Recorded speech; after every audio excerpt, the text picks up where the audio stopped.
Every single morning, the HOA president drove straight across my front lawn like it was a public road. I'm standing at my kitchen window with my morning coffee, watching her white Mercedes barrel through like she owns the place. Sprinklers crushed under her tires, deep ruts carved through the fresh sod I'd spent weekends laying by hand.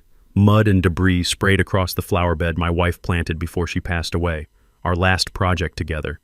And every single time she did it, she smiled and waved. When I confronted her, she rolled down the window. "Relax. HOA access. You can't stop it." The next day, a violation notice hit my door. $1,200 fine for obstructing community transit on my own property. That's when this stopped being about grass and became about control. So I stopped arguing, stopped complaining, and quietly changed something underneath her favorite shortcut.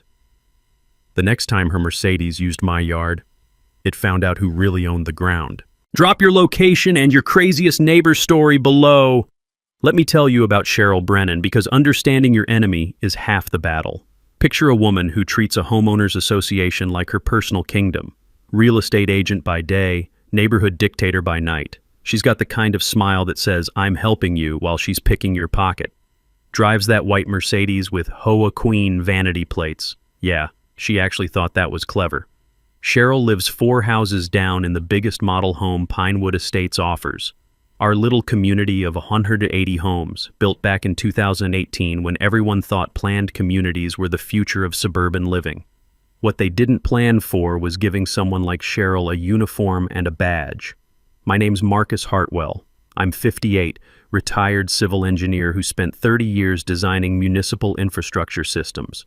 Water treatment plants, traffic control systems, hydraulic barriers for flood management.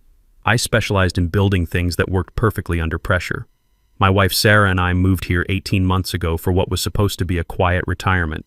We picked the corner lot on Maple Drive and Pine Circle specifically for the extra space. Sarah wanted room for her flower garden. The flower bed that Cheryl kept destroying? That was Sarah's last project before the cancer took her. We spent hours together that spring, choosing perennials that would bloom in cycles throughout the year. Daffodils for early spring, followed by tulips, then summer lilies, finishing with chrysanthemums that would carry us into fall. She wanted something beautiful that would last. The smell of fresh mulch still reminds me of her laugh when we got our hands dirty planting those bulbs. Sarah had this theory that gardens were like engineering projects. If you planned the foundation right, everything else would flourish on schedule. Sarah never got to see them bloom, so when Cheryl Brennan decided my memorial garden was her personal shortcut to avoid the traffic light on Pine Circle, she wasn't just trespassing. She was desecrating the last thing my wife and I built together. And she was messing with someone who understood exactly how systems break down when people ignore the rules. The pattern started small. First week of June, I noticed tire tracks cutting across the corner of my lawn. No big deal, I figured. Maybe someone took a wrong turn. But then it happened again. Same tracks, same route, same time every morning. By week 3, I'm standing at my kitchen window with my coffee. That's become my morning ritual since Sarah passed. And I see this white Mercedes come flying around the corner at 6:45 sharp, right through my sprinkler system. The crunch of plastic under her tires became my new alarm clock. The smell of engine oil mixing with crushed flower stems made my morning coffee taste like regret. But here's the kicker. After she demolished my sprinklers and carved fresh ruts through Sarah's garden, Cheryl would slow down just enough to give me this little royal wave through her windshield, like she was doing me a favor. Like I should be grateful for the privilege of having my property destroyed by community royalty.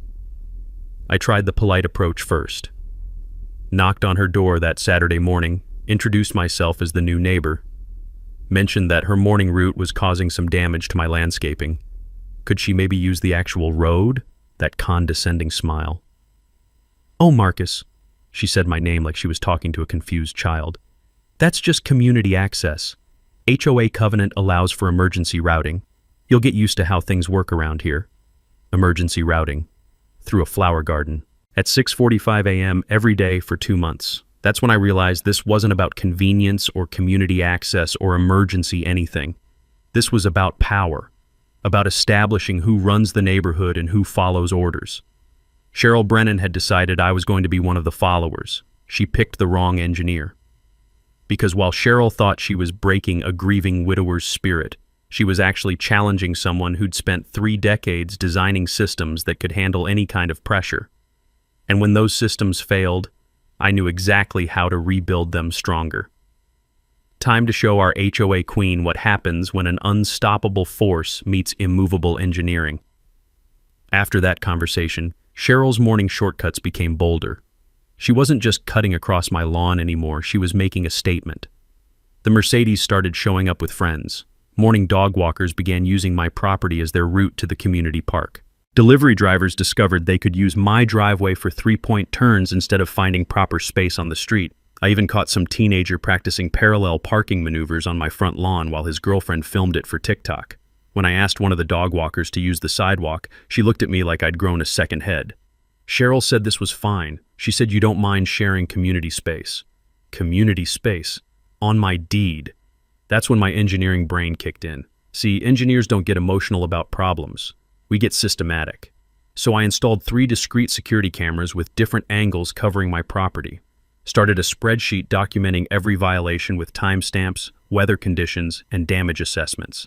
Photographed the progressive destruction every single day. The click of my camera documenting each violation became as regular as Cheryl's morning destruction. I kept meticulous records like I was building a case, which it turned out I was. The smell of fresh coffee mixed with the acrid stench of diesel exhaust became my daily reminder that this war was escalating. After 2 weeks of documentation, the numbers were staggering. 43 separate trespassing incidents. $1,400 in sprinkler system damage where plastic heads had been crushed under wheels. $800 worth of sod that would need complete replacement, the kind of deep root damage that takes months to repair properly. And that didn't include the emotional toll of watching Sarah's memorial garden get churned into a mud pit that smelled like motor oil and defeat. I researched property laws until my eyes burned from staring at legal documents. Back in my municipal engineering days, I'd learned that property disputes usually come down to one thing: who has better documentation? Turns out my lot boundaries extended 12 feet beyond where everyone assumed they ended. The original survey markers had been there all along, just hidden under years of accumulated leaves and overgrowth. I had every legal right to protect that space. More importantly, I remembered from dealing with city contractors that trespassing becomes a pattern of behavior when people think they won't face consequences. The solution was always the same: make the consequences clear and immediate. So I filed formal trespassing complaints with the county sheriff, installed private property, no trespassing signs along the surveyed boundaries, sent certified letters to every violator with itemized invoices for damages. Professional documentation, the kind that holds up in court and scares people who think they're above the law. But here's where Cheryl showed her true colors. Instead of acknowledging the law or my property rights, she doubled down with pure fiction. 3 days after my certified letters went out, she produced this elaborate HOA covenant about community emergency routes. Complete fabrication, but printed on official letterhead with fake bylaw references. Claimed my signs violated neighborhood aesthetic standards, even though they were standard white lettering on green backgrounds, exactly like every other property marker in Virginia. Then came the threats. Daily fines for obstructing emergency vehicle access, an emergency board meeting to discuss my uncooperative resident behavior, emergency board meeting, for a property dispute. That required exactly 0 emergency response. The rustle of legal documents spread across my kitchen table became the soundtrack to my evenings. I spent entire nights cross-referencing county codes with HOA bylaws, building an airtight case. Because while Cheryl was playing politics, I was doing what engineers do best: finding the weak points in a faulty system. So I did what any good engineer does when someone hands you fake documentation. I went and found the real paperwork, spent an entire weekend in the county clerk's office reading every single covenant, bylaw, and restriction that governed Pinewood Estates. No emergency access provisions anywhere, nothing about community routing through private property, and certainly nothing giving the HOA president the right to declare someone's front yard a public thoroughfare. But here's what I did find, and this was knowledge that would serve me well. HOA board meetings require 72-hour advance notice to residents under Virginia state law. Emergency meetings can only be called for actual emergencies, natural disasters, gas leaks, or safety hazards that threaten life and property. Any board action taken without proper procedure becomes legally void, regardless of what the minutes say afterward. Cheryl's little kangaroo court to discuss my behavior violated the association's own rules and state law, Every decision they made would be worthless in court. The metallic taste of anger had become familiar during those late-night phone calls with Cheryl, but now it was mixing with something else. The satisfaction of knowing I was dealing with an amateur who thought a title and an attitude were all she needed to run roughshod over people's rights. This wasn't about grass anymore. This was about a bully who'd gotten away with intimidating people for so long, she'd forgotten there were actually rules she had to follow too. And I was about to become her very expensive education in what happens when you pick a fight with someone who knows how to read the fine print and document everything. I decided to fight fire with legal fire, hired a surveyor to mark my exact property boundaries, cost me $650 but worth every penny for the look on Cheryl's face when she saw those stakes. Then I installed the most beautiful wrought iron fence you've ever seen, 3 feet high, decorative scrollwork, met every single HOA aesthetic requirement in the book. My contractor buddy Jake from my old engineering firm knocked it out over a weekend. We made sure every post was perfectly aligned, every measurement exact, the kind of craftsmanship that would make a property value appraiser weep with joy. Jake had worked with me on municipal projects for 15 years, and he understood that sometimes the best engineering solutions are the ones that look too pretty to argue with. Monday morning, 6:45 a.m., I'm at my kitchen window with my coffee. Here comes the white Mercedes, right on schedule. Except this time, Cheryl hits the brakes so hard I could hear her tires squeal from inside my house. The fence blocked her shortcut. Simple physics. She'd have to use the actual road like a normal human being. I savored that moment. The steam rising from my coffee mug while I watched Cheryl sit in her car, staring at the fence like it had personally insulted her family lineage. She tried backing up and approaching from a different angle, as if maybe the fence would move out of respect for her authority. It didn't. By Wednesday, Cheryl had declared my fence a safety violation, claimed it created blind spots for drivers, which was demonstrably false since it was only 3 feet high and you could see a school bus approaching from 3 blocks away. Said it violated some mysterious open community spirit policy that existed nowhere in the actual HOA documents. She rallied her board members with dire warnings about property values. Started a petition against my hostile neighborhood barriers. Even organized a meeting, this time with proper 72-hour notice, to discuss the Marcus problem. The community manipulation was impressive, I'll give her that. She spread word that I'd become antisocial since Sarah's death, implied my grief had made me unstable and dangerous to community harmony, suggested the fence was just the beginning of my transformation into some kind of compound-dwelling hermit. Some of my neighbors actually started crossing the street when they saw me checking the mail. The whispered conversations stopped abruptly when I walked past.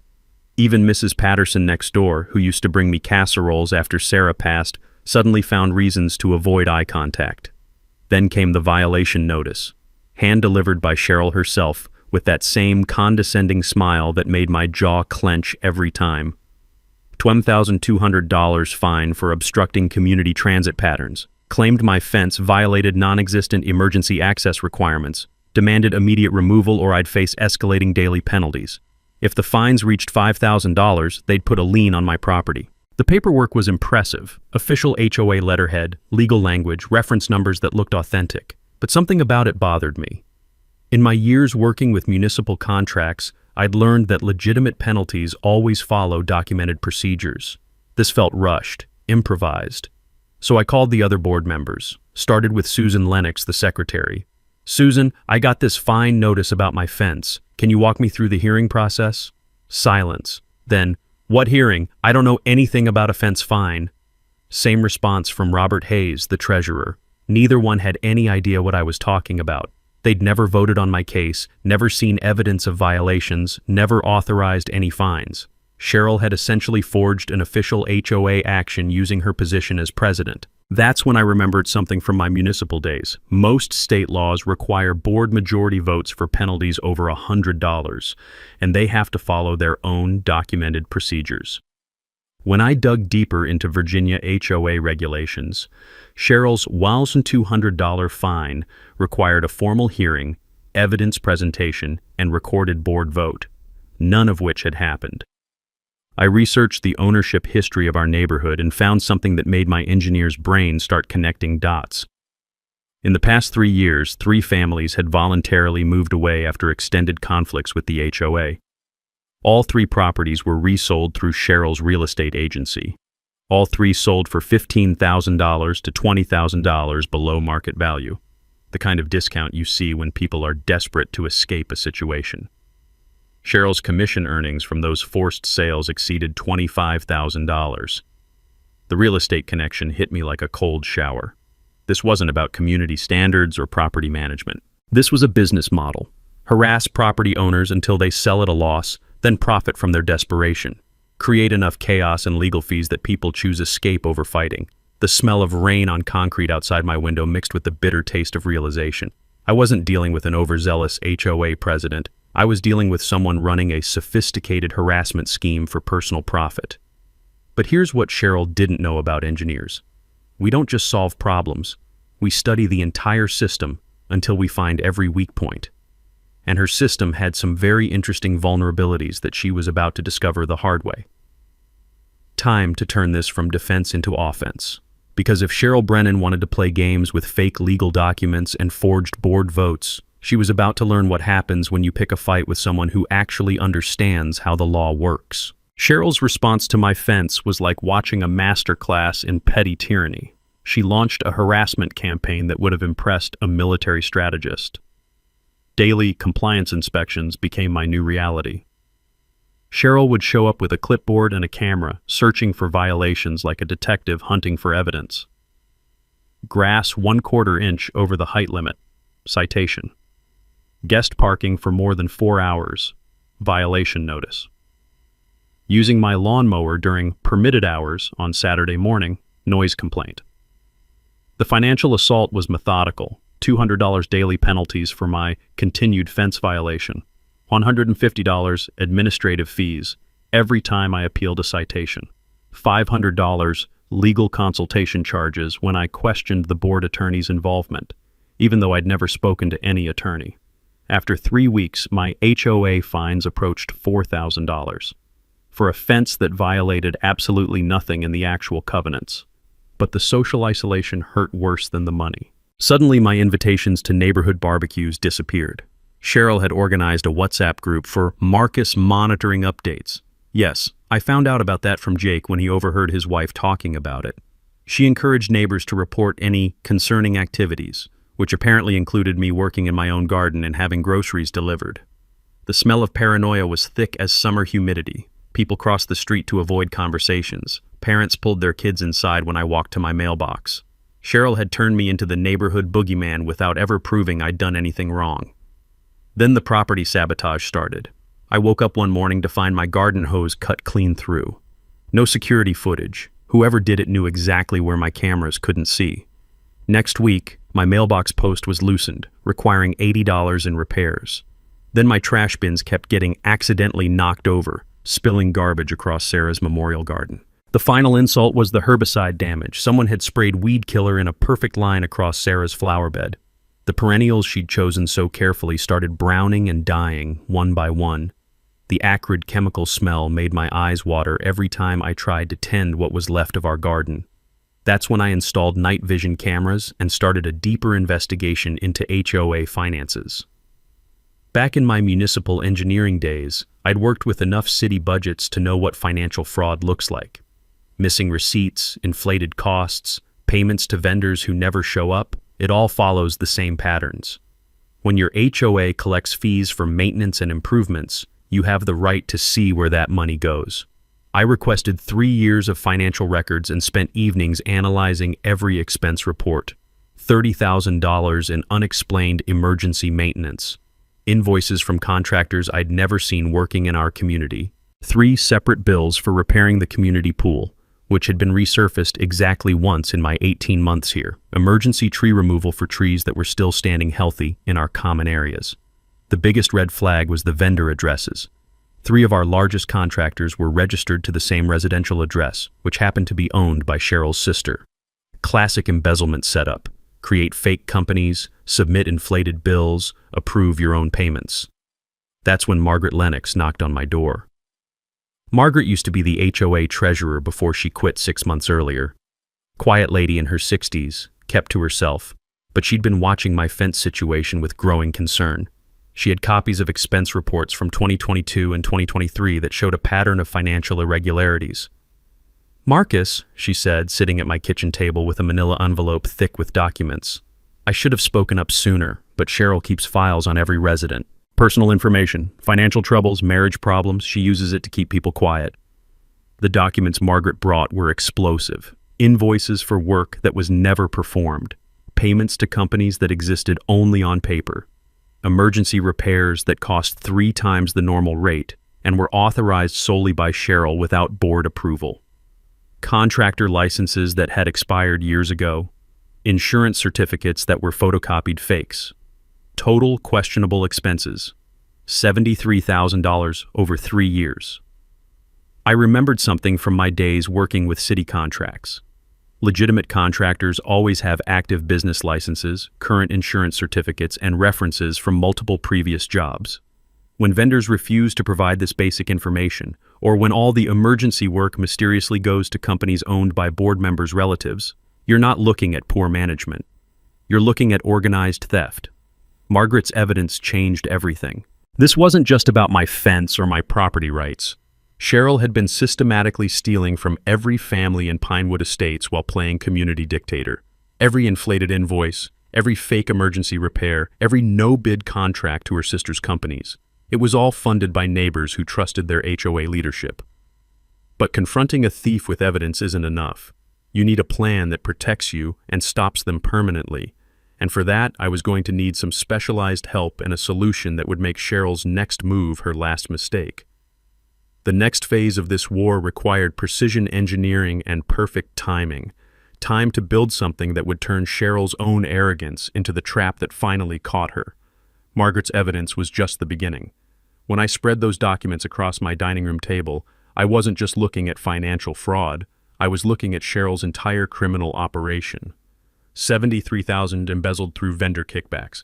Her sister's companies had received $45,000 for work that was never completed. Cheryl's husband ran a landscaping business that employed exactly nobody but had billed our community $28,000 for phantom services. The community pool had been resurfaced twice on paper, but only once in reality. But here's where my engineering background paid off. I started researching the legal framework that governs HOAs, and I found something beautiful. Criminal misconduct by board members automatically voids their authority. When HOA officers engage in embezzlement, their directors' and officers' insurance becomes worthless.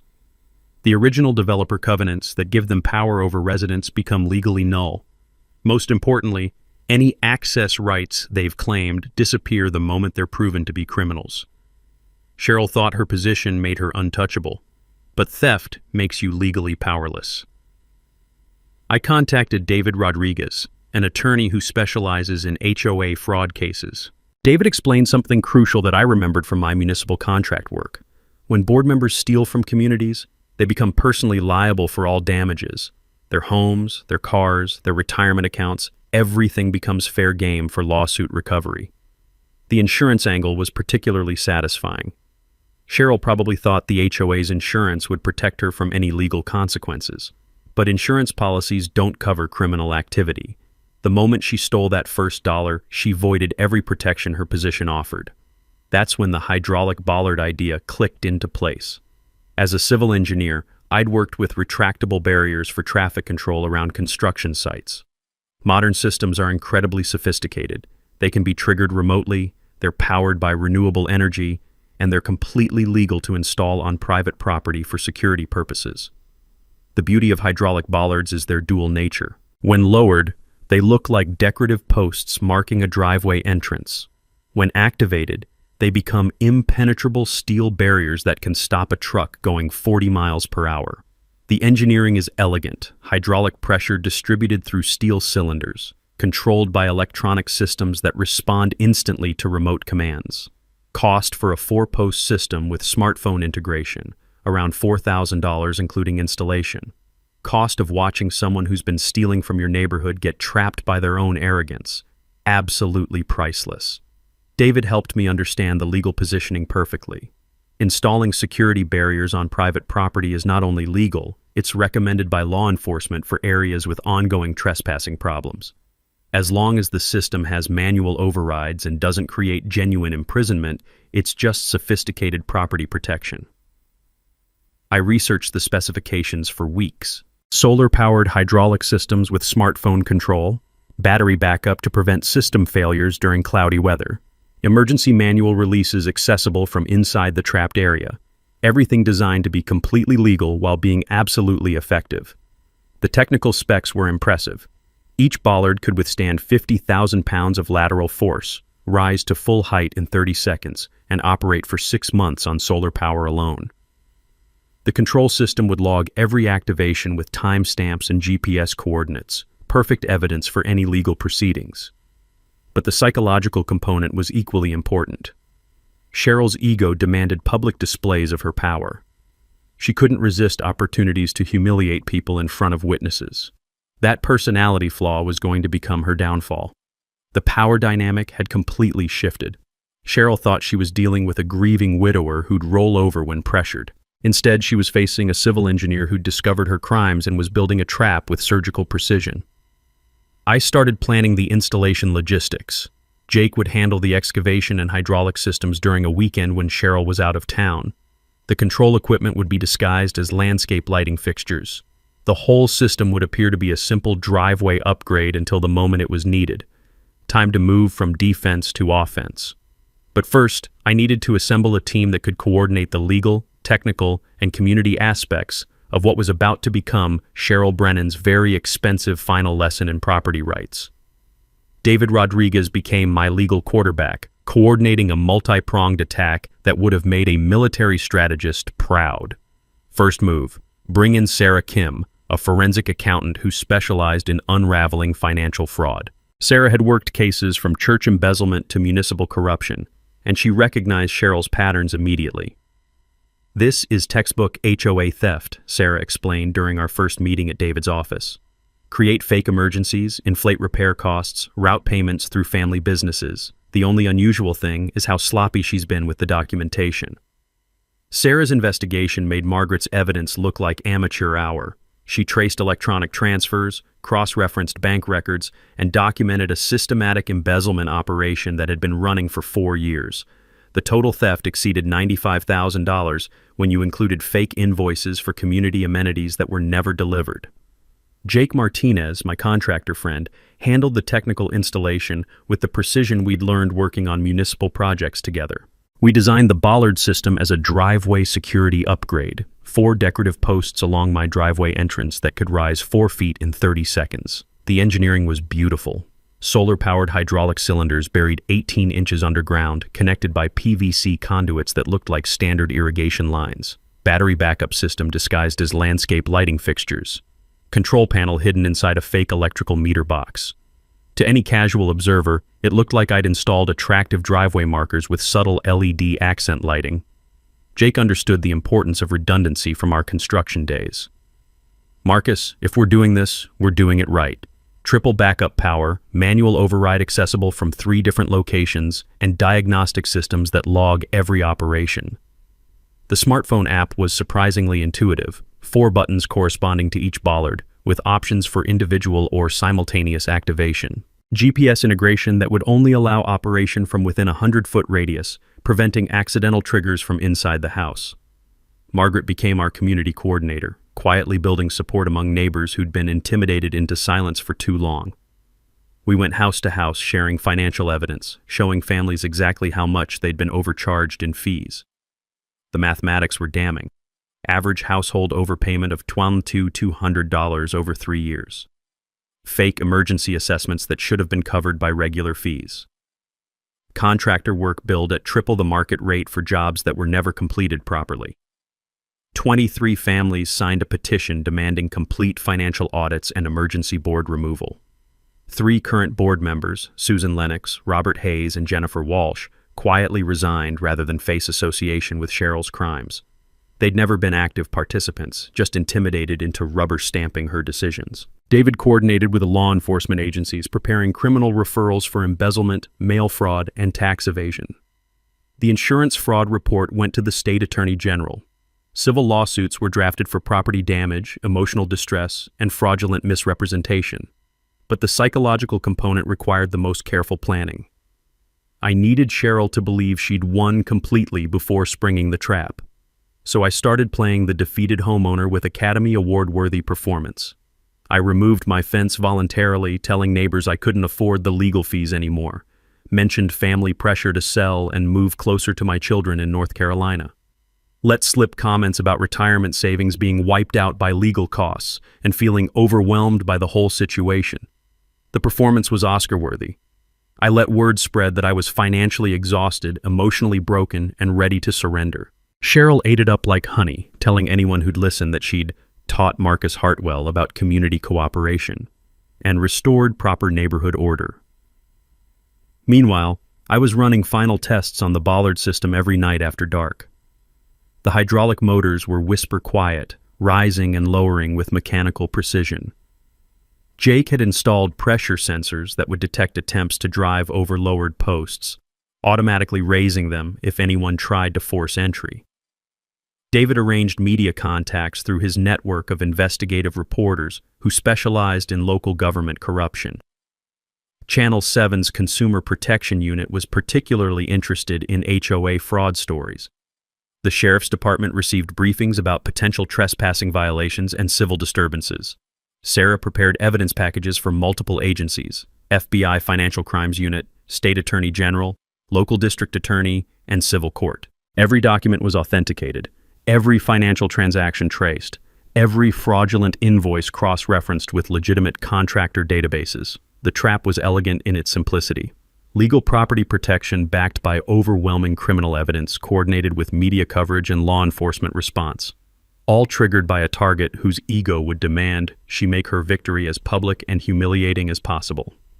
Margaret's intelligence network confirmed that Cheryl was planning something special for my surrender. A community healing event that would demonstrate her leadership and authority. She wanted witnesses for her final victory over the difficult resident who'd dared to challenge her power. Perfect. Because what Cheryl didn't understand was that engineers build systems designed to handle exactly the kind of pressure she was about to apply.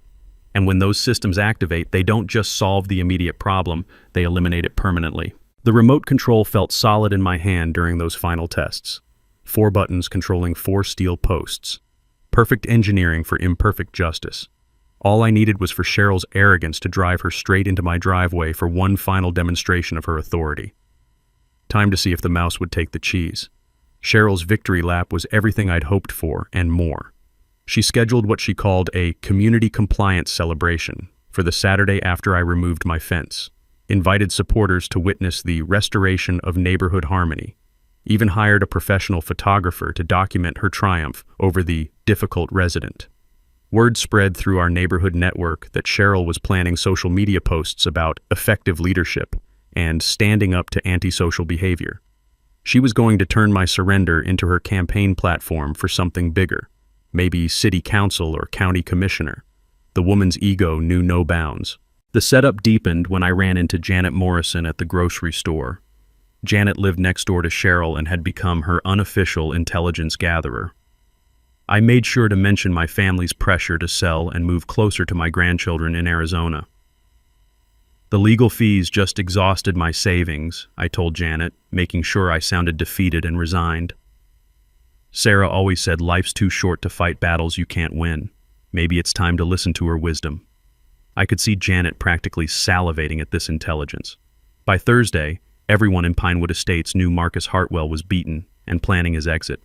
But while I was playing broken widower, my engineering brain was documenting Cheryl's escalating boldness.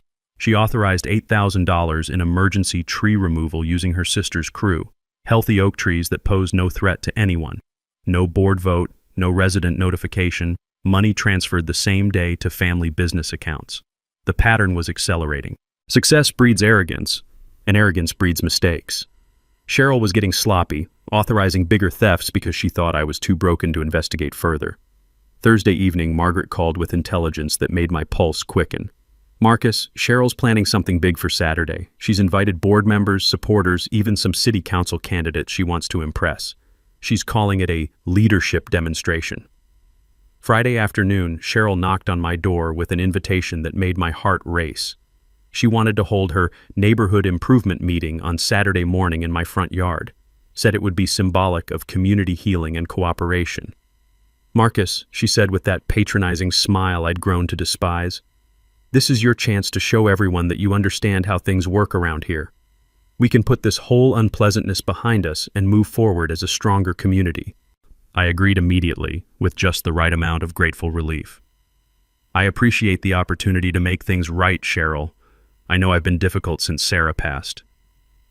Then came the perfect bait. I mentioned I'd be visiting my sister in Richmond that weekend, but she was welcome to use the space. Even offered to leave the gate unlocked so people could park in my driveway if needed. "That's very generous," Cheryl said, and I could see the wheels turning. Free access to my property during my absence, the opportunity to demonstrate her complete control over the problem resident's space.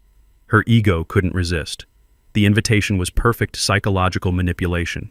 Cheryl's narcissism demanded witnesses for her victory, and now she had permission to bring her entire support network onto my private property for maximum humiliation theater. Margaret's intelligence network, a group of neighbors who'd grown tired of Cheryl's bullying, confirmed the guest list: 6 HOA supporters, 2 remaining board members, Cheryl's photographer, and the contractor crew to assess future community improvements. They planned to turn my surrender into a multimedia celebration of authoritarian victory. What they didn't know was that David Rodriguez had positioned unmarked vehicles with video equipment around the neighborhood. The sheriff's department had been briefed on potential trespassing violations and civil disturbances. Local media contacts were standing by for what David promised would be a significant community interest story. The Bollards system passed final testing Friday night. Each post rose smoothly from its housing, locked into position with satisfying mechanical precision, then retracted just as smoothly. The solar batteries were fully charged, backup power systems tested and ready. Emergency manual overrides accessible but hidden from casual discovery. I practiced the remote control sequence until I could activate it with my eyes closed. 4 buttons in a specific pattern that would raise all posts simultaneously. GPS confirmation required to prevent accidental activation. System diagnostics logging every operation with timestamps and location data. Saturday morning would bring multiple vehicles onto my private driveway, multiple witnesses to document their trespassing, and multiple cameras to record what happened when Cheryl Brennan discovered that hydraulic engineering trumps HOA politics. The chess pieces were positioned perfectly. The queen was about to walk into checkmate, and she was bringing her entire court to witness her downfall. Saturday morning, 9:15 a.m., Cheryl's victory parade arrived exactly on schedule, and I watched from my hidden observation point behind the Johnson's hedge next door. The white Mercedes led a convoy of 4 vehicles up my driveway like some kind of royal procession. Cheryl was driving, of course, with 2 remaining board members following behind in their SUVs. The contractor truck brought up the rear, loaded with equipment for what Cheryl was calling property assessment and community improvement planning. From my position with binoculars, I watched as Cheryl positioned her Mercedes at the deepest part of my driveway. Classic dominance display. She wanted to park where everyone could see her, claiming the space that had caused our entire conflict. The irony was perfect. She was voluntarily driving into the exact trap I'd built for her. The other vehicles followed her lead, spreading out across my driveway like they owned it.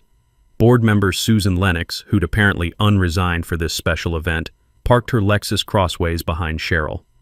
Robert Hayes blocked the driveway exit with his pickup truck. The contractor vehicle backed in close to the house, ostensibly for easy equipment access. All 4 vehicles were now completely inside my driveway boundaries, exactly where I needed them. Cheryl stepped out wearing what I can only describe as a victory outfit: white blazer, pearls, that smile reserved for moments when she thought she'd crush someone's spirit completely. She directed her photographer to capture before shots of the property, already planning the narrative of community restoration and effective leadership. The neighbors started gathering. 6 families who'd been pressured into supporting Cheryl's crusade against the antisocial widower. A few curious onlookers drawn by the unusual morning activity. Even some kids on bicycles, attracted by the crowd and the promise of free entertainment. "Ladies and gentlemen," Cheryl announced loudly enough for everyone to hear, "today marks a new beginning for our community. When residents work with HOA leadership instead of fighting against it, everyone benefits." That's when I triggered the Bollards. The hydraulic system activated silently, just a soft mechanical hum that nobody noticed over the conversation and morning bird songs. 4 steel posts rose from hidden housings along my driveway entrance, extending to their full 4-foot height in 30 seconds of mechanical precision. The posts locked into position with a barely audible click that sounded like justice being served. At first, nobody noticed. Cheryl was busy directing her photo shoot, positioning board members around the space where my fence used to be. The contractor was unloading equipment, making a show of professional assessment for the cameras. Then Robert Hayes tried to leave early. Apparently he had a golf game at 10. His pickup truck approached the driveway exit and stopped abruptly. I could see his confusion through the windshield as he processed the steel barriers that definitely hadn't been there when he arrived 15 minutes earlier. He honked his horn twice, the universal signal for, "What the hell is this?" That's when everyone turned around and saw the Bollards. 4 steel sentinels blocking the only exit from my driveway, trapping 4 vehicles and 8 adults in my personal parking lot. The initial reaction was pure confusion. Cheryl approached the Bollards like they might disappear if she stared hard enough. Robert got out of his truck and tried to manually push down the posts, impossible against hydraulic pressure that could stop a freight truck. Susan Lennox started taking pictures with her phone, probably for evidence in whatever lawsuit she was already planning. The contractor pulled out his phone too, but I suspected he was calling for backup equipment to remove what he assumed was a malfunction. The gathered neighbors were murmuring among themselves, phones appearing as people started recording what was clearly becoming an unusual situation. That's when I made my entrance. "Good morning, everyone," I called out cheerfully, walking up from the street like I'd just returned from a pleasant Saturday stroll. "What brings you all to my driveway this beautiful morning?" Cheryl's face went through several colors I didn't know human skin could achieve. "Marcus, what is this? How do we get out?" I examined the Bollards with theatrical concern, walking around them like a confused homeowner encountering mysterious equipment. "Oh my, that's my new security system. Must have activated automatically when multiple vehicles entered the driveway. Motion sensors, you know. Technology these days is so sensitive." The lie was perfect because it contained enough truth to sound plausible. The system was automatic, just controlled remotely rather than by motion sensors. "Well, turn it off," Cheryl demanded, her voice rising toward hysteria. "We have legitimate business to conduct here." "I'm afraid that's the problem," I said with genuine regret. "You see, you're all trespassing on private property. The system won't deactivate while unauthorized vehicles are present. Safety feature to prevent exactly this kind of situation." That's when Deputy Martinez arrived. David's coordination working perfectly. He'd driven by on routine patrol and noticed the unusual gathering and agitated voices. "Everything okay here, folks?" the deputy asked, approaching the trapped vehicles with professional interest. But the real fireworks were just beginning. Margaret Lennox arrived like clockwork, carrying a manila envelope thick enough to choke a horse. Behind her came David Rodriguez with 2 people I didn't recognize, federal agents with badges and very serious expressions that made the morning air feel suddenly electric. "Cheryl," Margaret announced loudly enough for everyone to hear, including the growing crowd of neighbors and the contractor's crew, "I think it's time we discussed where our community's money really went." She started distributing photocopied documents to the gathered crowd, bank statements showing unauthorized transfers, invoices for work that was never performed, contracts with companies that existed only on paper, registered to addresses owned by Cheryl's family members. $95,000, Margaret said, her voice carrying across the driveway and beyond to neighbors who'd gathered on the street. "Stolen from every family in Pinewood Estates over 4 years. While you were fining Marcus for protecting his wife's memorial garden, you were stealing our children's playground money." The federal agent stepped forward with the kind of professional authority that makes crowds go quiet. "Mrs. Brennan, I'm Agent Williams with the Financial Crimes Task Force. We'd like to ask you some questions about HOA financial management and vendor relationships." Cheryl's photographer, bless his professional instincts, kept shooting. But now instead of victory photos documenting community leadership, he was capturing a federal investigation in real time. The irony was beautiful. Cheryl's own documentation of her triumph was becoming evidence of her downfall. Local news vans started arriving with the timing David had orchestrated perfectly. Channel 7's investigative reporter was setting up for a live broadcast while Channel 12's crew captured aerial footage of the trapped vehicles. The helicopters circling overhead added a surreal quality to what had started as a neighborhood HOA meeting. The crowd dynamics shifted like a breaking dam. Neighbors who'd been intimidated into silence for months suddenly found their voices. Families started calculating how much they'd been overcharged in fees. Parents realized their playground fund had been stolen while they'd been told there wasn't enough money for community improvements.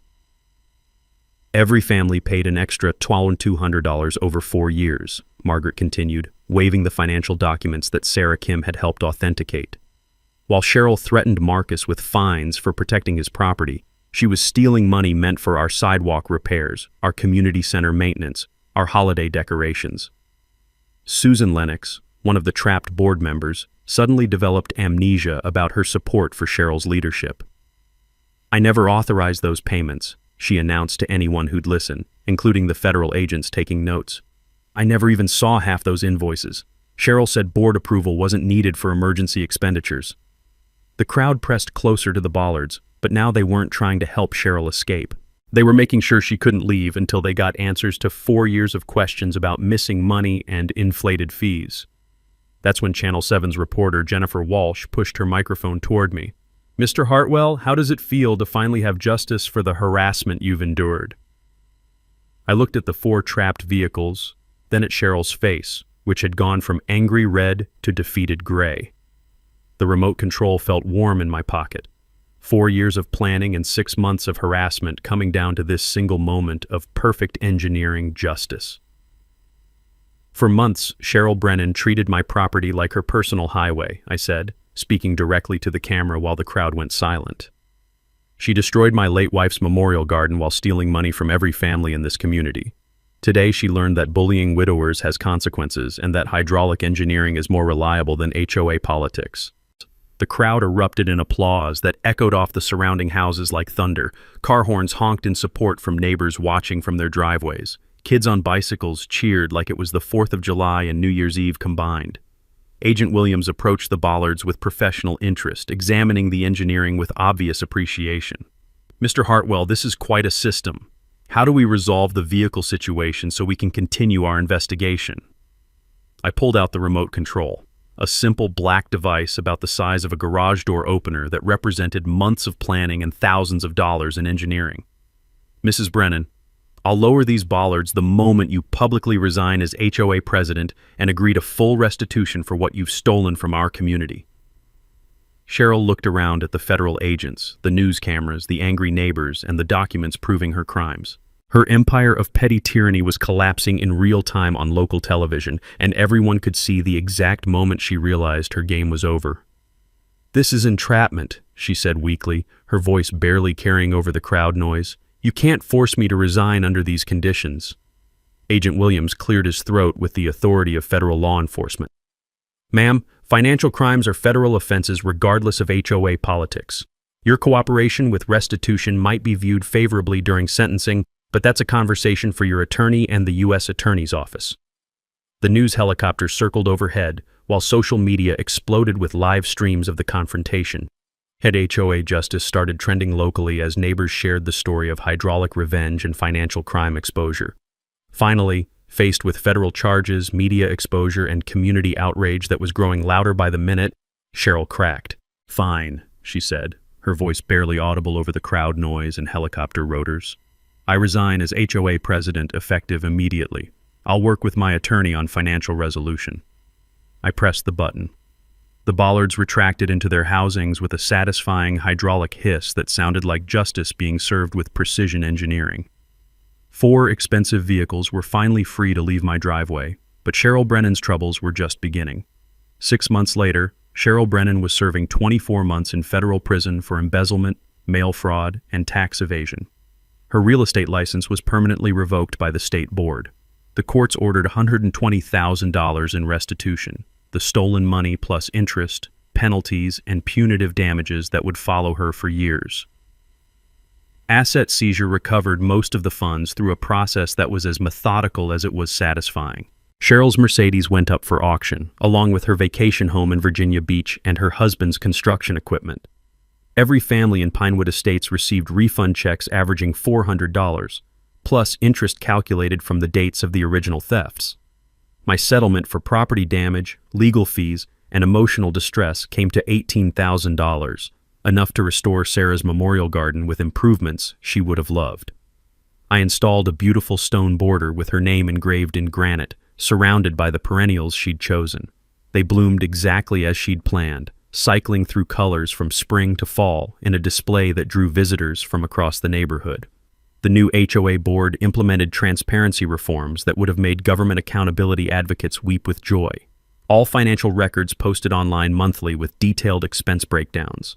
Multiple bid requirements for any expenditure over $500. Board meetings live-streamed with full recording archives available to every resident. Annual independent audits mandatory, conducted by firms with no previous relationship to board members. Margaret Lennox was elected our new HOA president unanimously. Her first act was commissioning a plaque for the community garden we funded with recovered embezzlement money, dedicated to honest leadership and the power of neighbors supporting neighbors. I channeled my legal victory into something Sarah would have treasured, the Sarah Hartwell Memorial Scholarship for engineering students at the local community college. The fund grows every year through donations from neighbors who understand that education is the best defense against future corruption. We've helped 12 students so far, and watching them graduate reminds me that some victories create lasting change. The Bollards system remains installed and fully functional.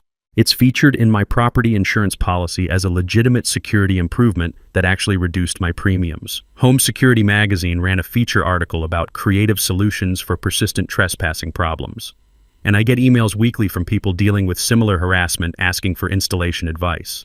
For anyone facing HOA abuse, here's what I learned. Hydraulic bollards cost between $3,000 and $8,000 depending on features, but they provide permanent access control that's completely legal when properly installed on private property. More importantly, they send a message that some people won't be bullied, no matter how official the bully's position might seem. The community garden project became our neighborhood's pride and joy. Kids play on new playground equipment funded by recovered theft money, while parents tend vegetables in raised beds where Cheryl once planned fake landscaping projects. The sound of children's laughter mixing with sprinkler systems watering restored lawns has replaced the morning crunch of tires destroying property. Property values in Pinewood Estates increased 18% after the corruption cleanup, attracting new families who specifically chose our community because of the reformed HOA governance. We've become a model for ethical neighborhood management that other communities study and replicate. The story inspired legislation too. Virginia passed the HOA Transparency Act, requiring financial disclosure and independent audits for all homeowner associations. 3 neighboring communities discovered their own corruption problems and cleaned house before federal investigators had to get involved.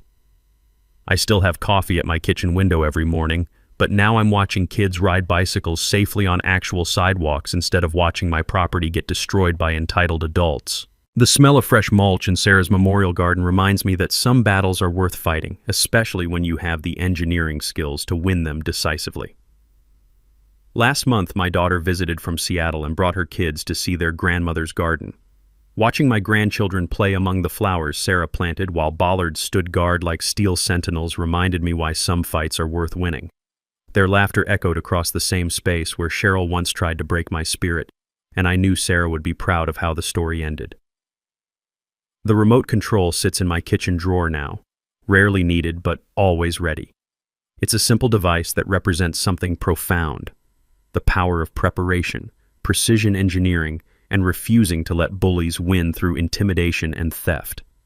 Sometimes the best defense against petty tyrants is indeed a good offense, and maybe a little hydraulic engineering expertise applied with surgical precision. Your turn, neighbors. What's your craziest HOA horror story? Drop a comment below and let's see who's got the wildest tales of community association chaos. Have you dealt with corrupt board members, selective enforcement, or financial shenanigans in your neighborhood? Share your experiences and maybe we can help each other find solutions. And if this story inspired you to stand up to the bullies in your own life, whether they wear HOA badges or any other uniform of unearned authority, hit that subscribe button, because I've got more tales of sweet justice and creative problem solving coming your way. Sometimes David really does beat Goliath, especially when David has engineering training, a really good lawyer, and a remote control that operates hydraulic justice.